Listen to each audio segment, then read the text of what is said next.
Assalamu alaikum. My name is Dipan Chakravarti and I am a student as well. I am pursuing graduation and I also work in a call center.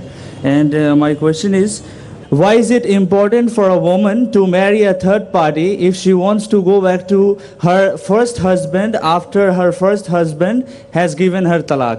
भाई साहब का सवाल था कि ज़रूरी क्यों है कि अगर एक औरत अपने शोहर के साथ तलाक हो जाता है तो उसे दूसरे से थर्ड पार्टी से शादी करना ज़रूरी क्यों है पहले शोहर से वापस करने के लिए। ये सवाल है, सवाल अभी दोहरा है, जवाब दे रहा हूँ मैं।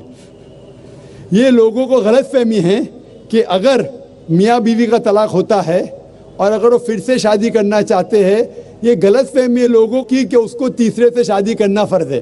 कुरान में साफ तौर पे लिखा हुआ है सूरह बकरा में सूरा नंबर 2 आयत नंबर 228 से लेके 242 तक तलाक का पूरा डिटेल दिया गया है, किस तरीके से तलाक दिया जाता है।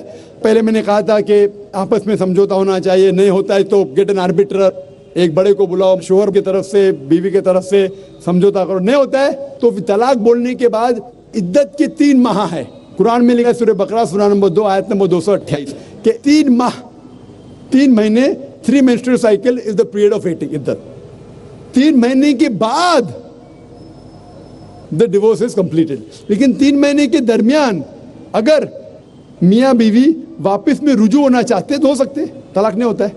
लेकिन अगर 3 महीने तक रुजू नहीं होते और अलग हो जाते और 1 साल बाद उन्हें ख्याल आता है अरे हमने गलत किया, हम फिर से शादी करना चाहते, तो कुरान की आयत है सूरह बकरा सूरा नंबर 2 आयत number 232, do not prevent the women from marrying the former husband. आप औरतों को अपने पुराने शोहर से शादी करने से मत रोकिए। तो वो औरत फिर से अपने पहले शोहर से शादी कर सकती है, लेकिन नया निकाह नया मेहर, न्यू मैरिज न्यू मेहर।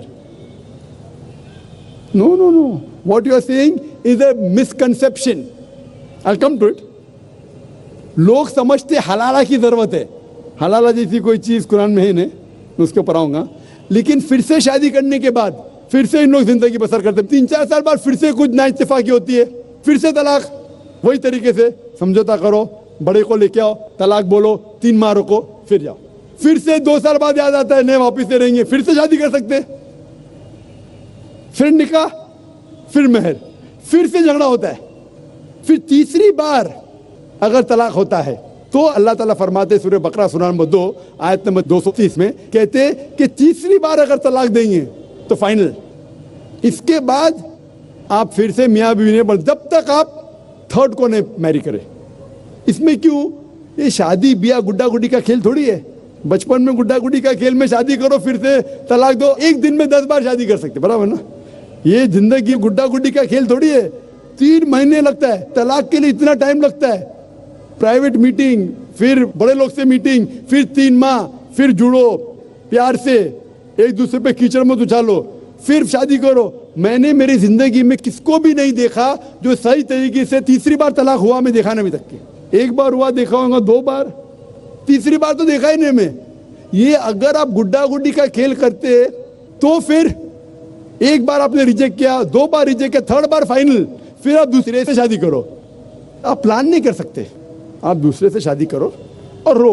और फिर पता लगा आपको मैं पहले शोहर से नाराज थी, सिर्फ दिन में 6 घंटा देते थे, ये नया शोहर तो 2 घंटा देता है, तो पहला वाला अच्छा। नो, दाल आटे का भाव मालूम पड़ेगा।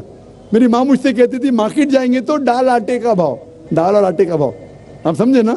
तो हो सकता है क्या, मालूम पड़ा मैं मेरे शोहर से झगड़ा करती थी, वो बीवी कहेंगी, मालूम पड़ेगा नया शोहर तो पुराने वाले से बदतर रहे, आप समझे ना। और फिर अगर नए वाले से डिवोर्स हुआ, सेम तरीका, आपस में समझौता, प्लानिंग नहीं। अगर प्लानिंग करेंगे कि एक रात तुम्हारे साथ सोऊंगा और फिर तलाक देना, ये हराम है, आप समझ रहे ना। ये कुछ लोग करते हैं, मैं जानता हूँ मुस्लिम माशरे में, वो हराम करते। प्लानिंग करना, तुम्हारा शोहर बनूंगा, एक रात बाद तलाक दूंगा, फिर तुम शोहर शादी करना, ये हराम है। कुछ लोग करते हैं, गलत करते, कुरान में ऐसा नहीं लिखते। तो अगर तीसरी बार तलाक के बाद या पहली तलाक के बाद भी, पहले बार तलाक दिए, दूसरे से शादी किए, फिर पता लगा सही नहीं, तो वापस जा सकते, आप समझे ना।